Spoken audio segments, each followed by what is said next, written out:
I've come up with a way to totally eradicate this whole idea of rejection in sales. If it's over at hello, how the heck are you going to succeed in selling? You've got to rise above that and change your mindset. Hello, everybody. Welcome to the Stump The Guru Show. We are here again this month, and welcome to our new listeners and viewers around the world. My name is Ari Galper. I specialize in trust-based selling.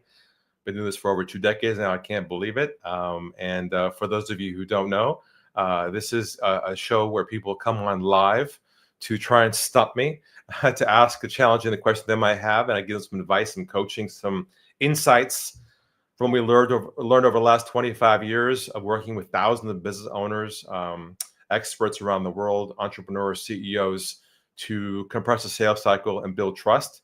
This goes on to our podcast as well on Spotify, wherever else you listen or watch podcasts. And we have folks who watch every episode who are always here. Usually how it works is I start with a theme, which I will in a few minutes. And then we have some questions, whoever's out there who wants to ask me questions. And then we go into maybe some chat with Sam, my partner, who might be around today. And that's our show. So hopefully you're all doing well. Just a few quick announcements. If you haven't taken advantage of a free live demo of Ari AI, which is my digital mind, where I've taken all my work of 25 years, which has never been available online at all. So it's not through ChatGPT or anything else. It's all my own private repository, which clients have access to. You can get a demo of this process. It's really interesting because that's just my voice. It's me talking, and it's actually scanning all my work, giving insights to the most complex answers. And a lot of people are using this now as a third brand in their business. They talk to quote me every single day to get insights to bring back clients they're losing, they're chasing, to deal with a complex situation, to have them write their emails from a trust perspective, their social media content. It's amazing how people are using it. So if you have a chance to actually get a live demo yet, you can do that at arigalper.ai. Also, I just launched my new book, which you can't actually buy it yet, but we just finished printing it. It's called The Rise of AI and the Decline of Trust. How will your business thrive in this new age? And you can get a copy for free at thetrustbook.com. We'll add it to the package there for free. And you can schedule a chat with us if you want as well. But the whole book concept is talking about the idea that AI is becoming more human.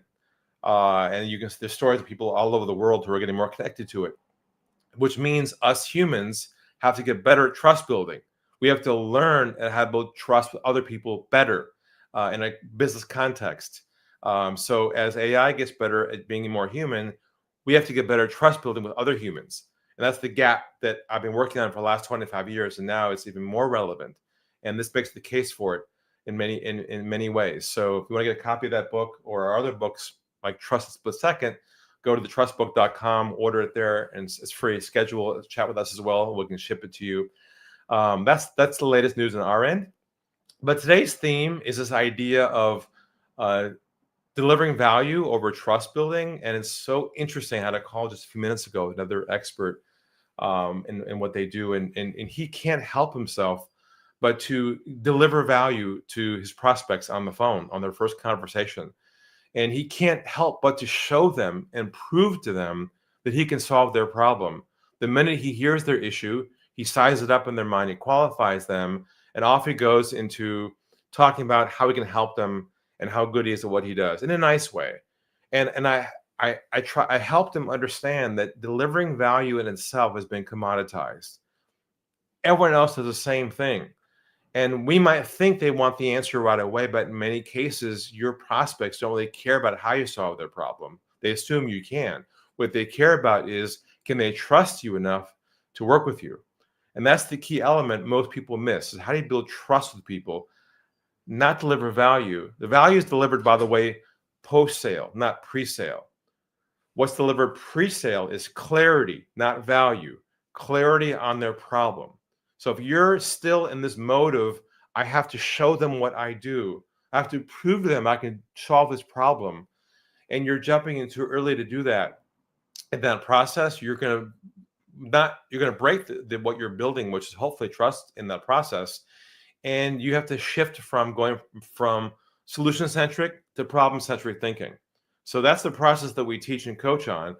And you can learn more about that for free in our books, all of our books. You can get a copy, again, at thetrustbook.com. And you can learn more about this concept, because you're losing your own sales by trying to deliver value up front. I know it sounds contrarian.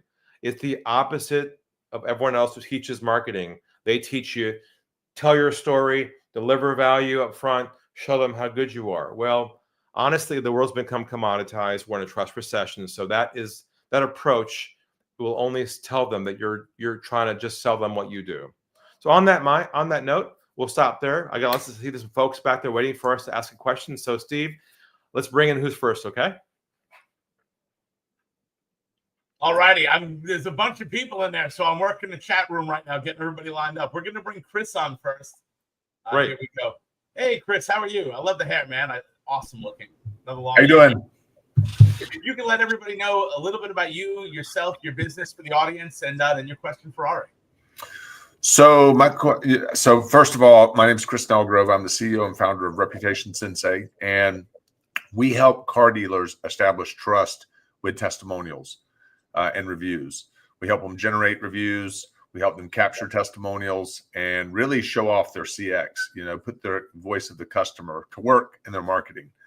So our target market is franchise car dealers. There's roughly 17,000, across the country. Yep. And, I'm looking to just really, I guess my question is, how I can be more effective in getting in front of those guys. We have an incredible service offering. When I get the demos and I present the services, they buy. I just need to get more, I need to get more demos in my pipeline, in my funnel. So your problem then is not converting them. Your problem is getting them to a meeting. Is that right? Lead generation, basically? Yeah, lead generation, really getting their attention. And, general managers of car dealerships are extremely busy folks. And, just getting through to those guys sometimes can be a challenge. So is there a group they belong to, like an association or some group that they're already contained inside of by any chance? Yeah, well, I mean, NADA is the big one, the National Auto Dealers Association.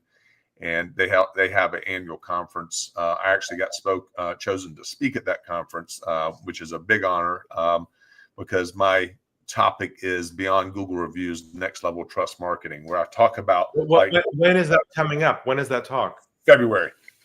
Oh, next year. Yeah, February. All right, we should talk before that, because there's a way that you can generate leads not only from that talk at one to many environment, but also what you're missing, I think, is to think about the idea of creating what I call a trust asset.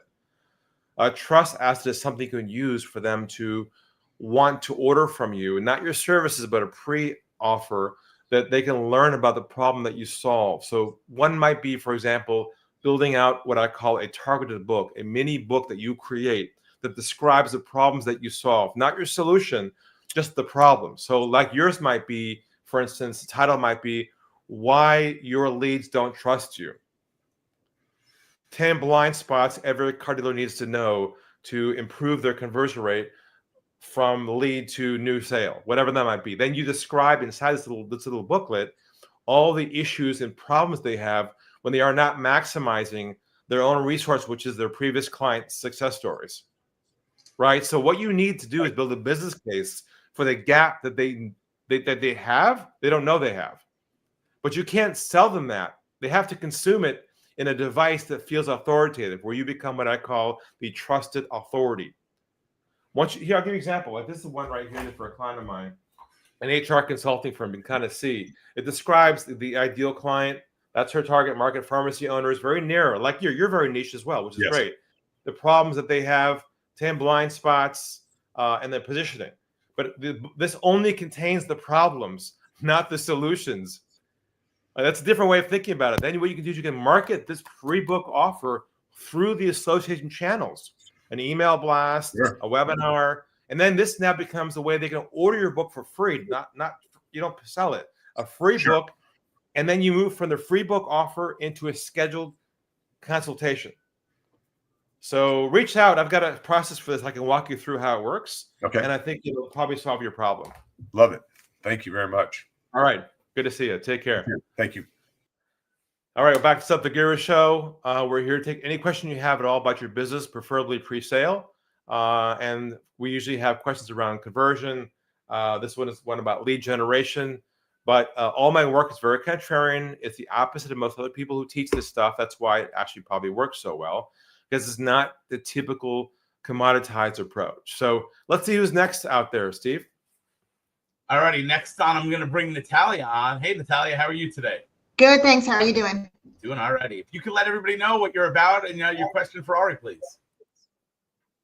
Oh, I turned the wrong person off. There we go.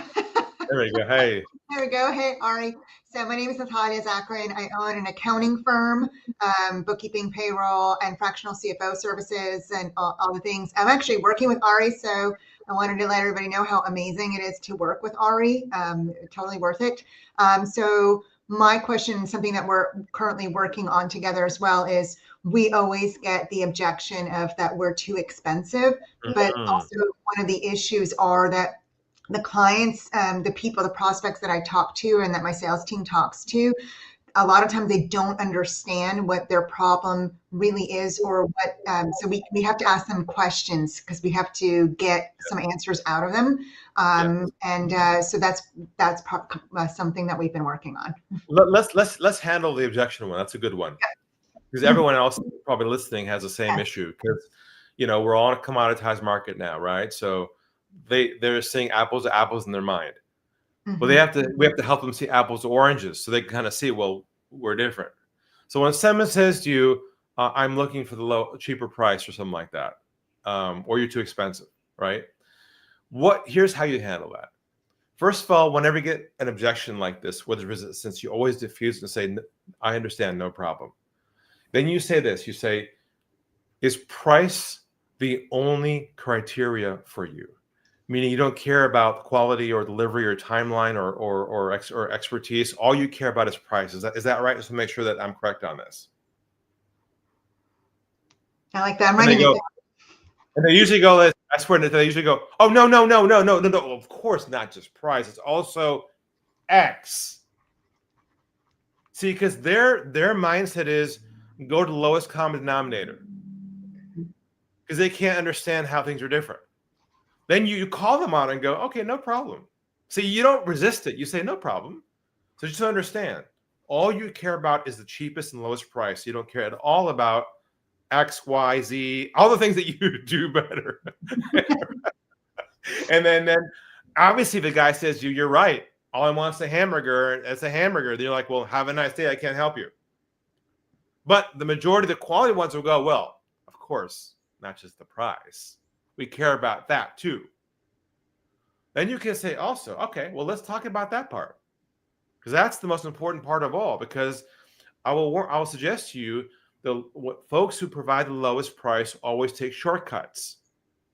They take shortcuts to keep their costs low, and that's where you're going to get in trouble. So you're making a business case for why looking for the cheapest price is a mistake. Perfect. I'm still writing. It's so good. No, it's great. I'm recording this, and what's already recorded as well, so I'll be on the podcast. But don't worry about it. But I want to get the concept down that you're not to defend yourself ever. You're to agree with what they say, but then show them a space they have not thought about before. They can now say to themselves, oh, she's got a good point. And I like the way she handled that with me. Mm-hmm. You're still trust building here. You're not trying to overcome the objection. You're still connecting with them to see that you're not going to play the game with them anymore. You're going to walk if they don't fit with what you do.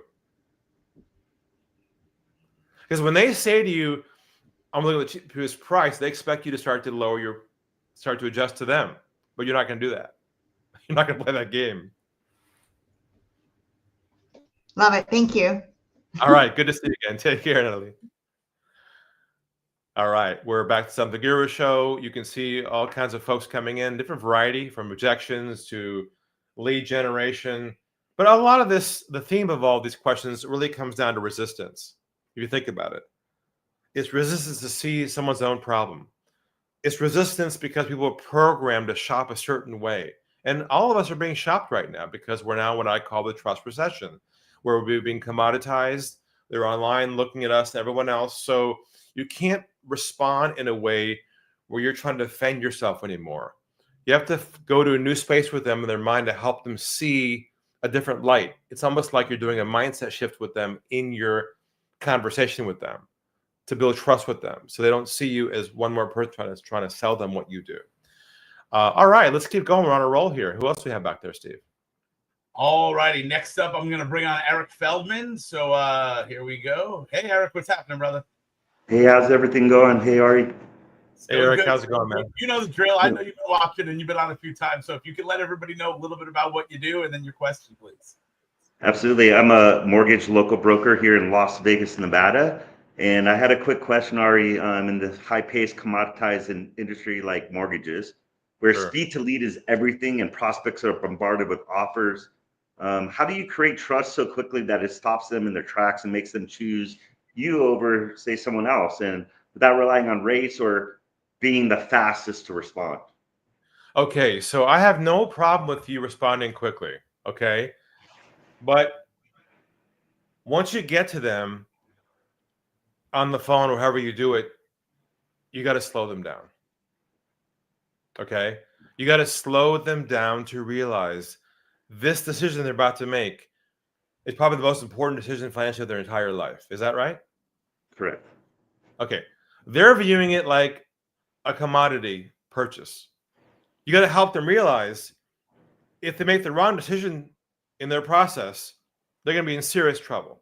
Isn't that true? Absolutely. All right. So there's risk to them following their own process. So I want you to help them understand that they need to slow things down a bit and allow you to do what you do best, which is the doctor-patient conversation, help them diagnose the situation and help them avoid finding somebody who will do things to them, which is not going to help them. So in essence, I want your call to be more of a warning with them to help them understand that you need to go through your process with them, if they'd be open to it, to really make sure they make the best decision for themselves, because your goal is not to make the sale today. Your goal is to help them avoid making a mistake. That reframes the conversation, that slows them down, and begins to see you as someone they can trust. Absolutely.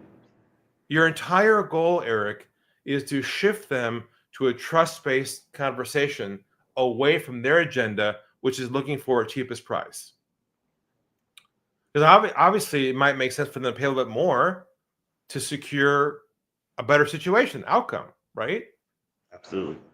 And maybe their circumstances are uniquely different and you can get them something that fits them uniquely to them, but they got to trust that you actually care about them, not just the transaction. That's why when you get to them, you got to slow them down. You know what I'm trying to say? Yep. Absolutely. That's where a roadmap comes into play as well, to walk them through. Here's my process of how I work. I want to slow things down, make sure we get this right, because this one decision will affect the rest of your life. They go, oh, yeah, right. Oh, okay. See, you got to kind of break their mold. You know what I'm saying? Absolutely. Well, that thank you helpful? so much. Yeah, you got it, Eric. Take care. Yeah. Bye. Okay.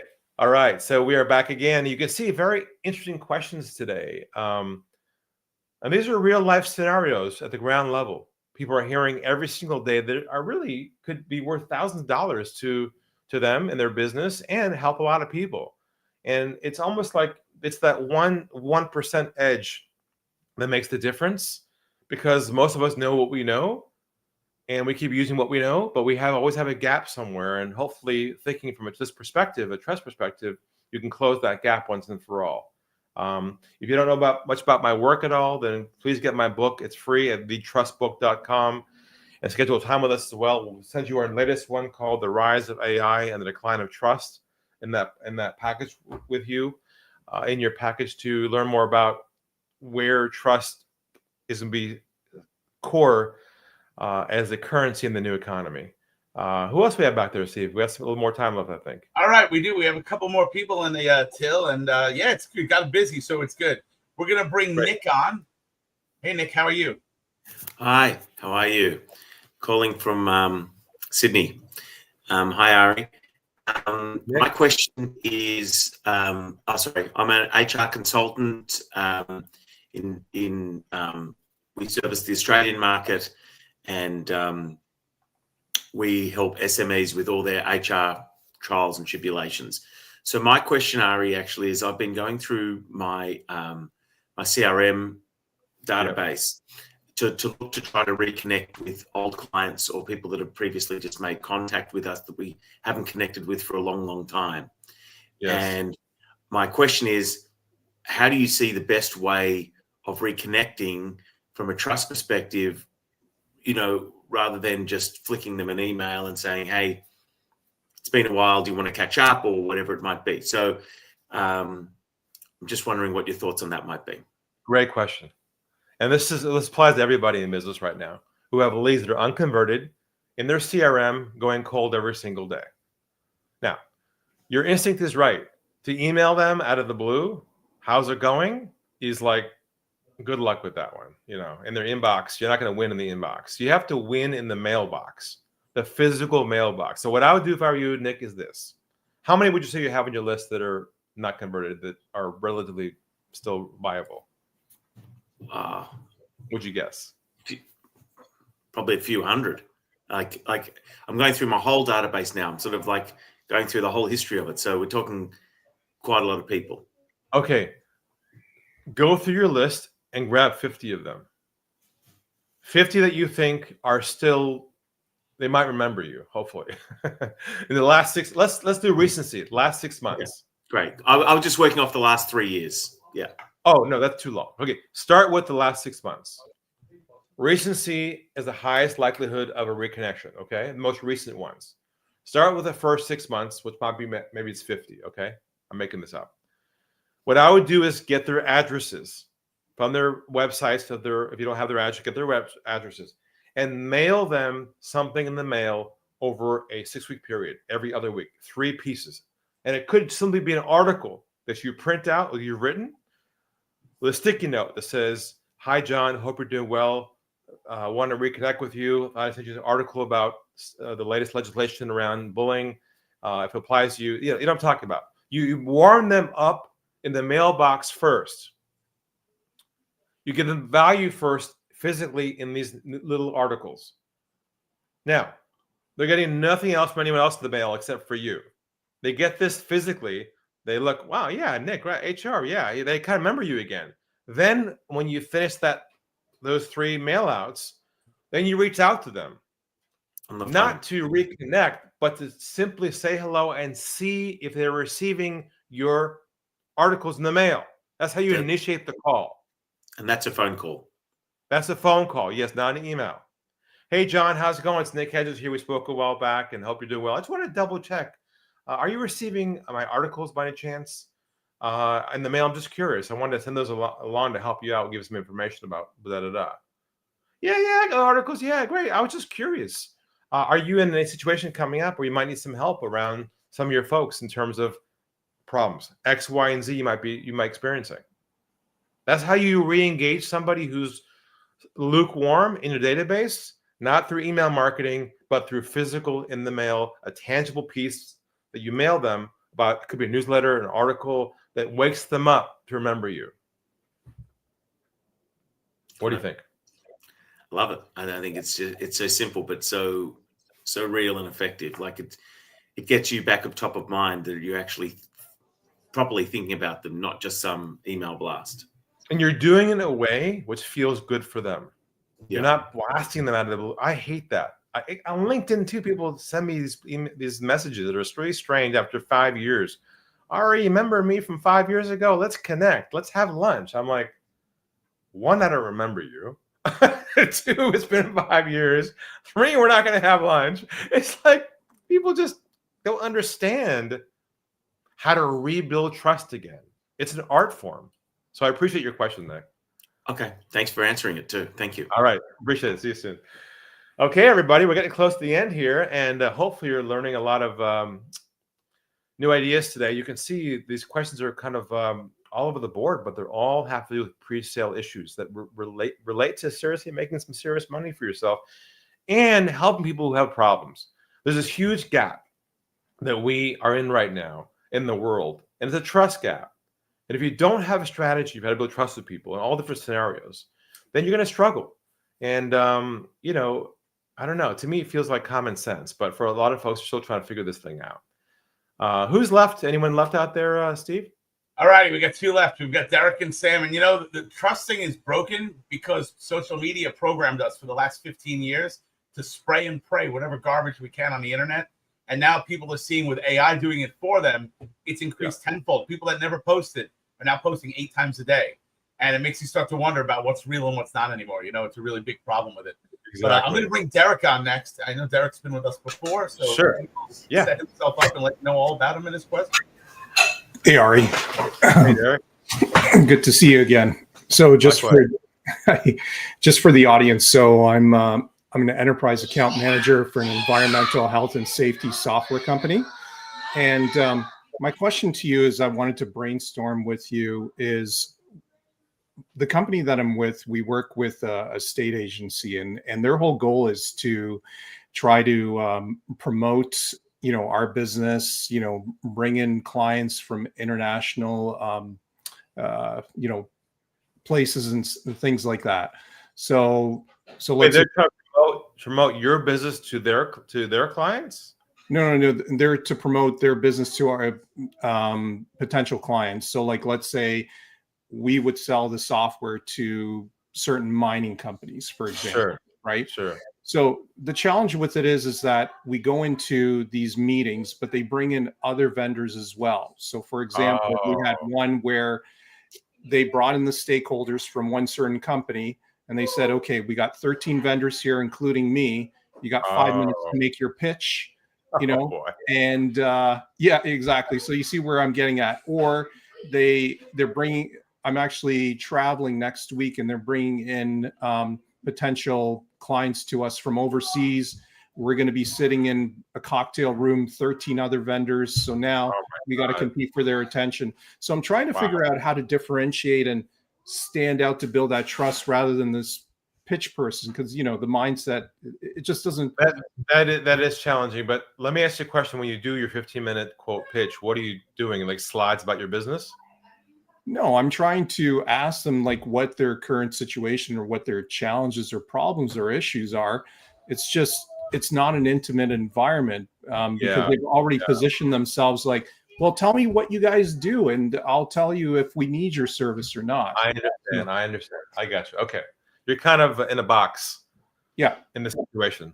But here's what I would do if I was you and I was asked, and I'd give this a shot in this environment. Do you have slides or something? Do people do slides? Is that what they do normally, present, or? They do. Sometimes, yeah, the state agency will say, give us your slides and, you know, you can run a slideshow or something. I would suggest, because it's not intimate, they don't know who trusts you. They're not going to open up to you, of course, or not. I would just do a presentation, not on your solution at all, only on the problems that you solve. Yeah. Right. So maybe obviously first slide, here's what we do, quickly.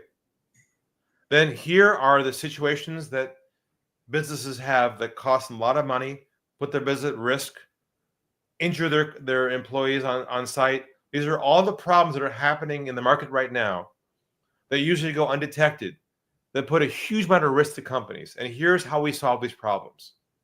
That's your whole presentation, Derek. I'm not kidding. If any of these problems that I talked to you about somehow relate or resonate with you in your business, let's have a conversation. And you walk out the door. Okay. Got it. Yeah, it makes perfect sense. Your job is to market the problems, not your solution. Like when you told me just now, we have an HR, what'd you say? We have a health and safety software system, right? Yeah. I don't need to see it. I know what it is. It's an HR safety system. It helps with these HR. Like people get that. They don't need to know like how it works. They don't really care how it works. All they care about from their perspective is what problems does it solve that could be costing us money or putting us at risk or our team at risk. Right. You're selling a risk, Derek.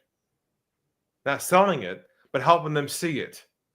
Just lay out the problems in detail and not how you fix it, just the problems themselves, and then let that sit with them, and then suggest a conversation. That's it. Okay, great. Thanks. That'll make you different than everybody else. Oh, for sure. Absolutely. Absolutely. And like you said, just leave it with them, open it up. If they're open to a conversation, great. Not. If they don't have the problems, then there's not a fit anyways. Exactly. Yeah. So you don't lose anything, you see? Yeah. You're like a heat-seeking missile, Derek, looking for someone that's got the problem that you solve. Yeah. Makes perfect sense. Thanks, Art. Great to see you again. You too.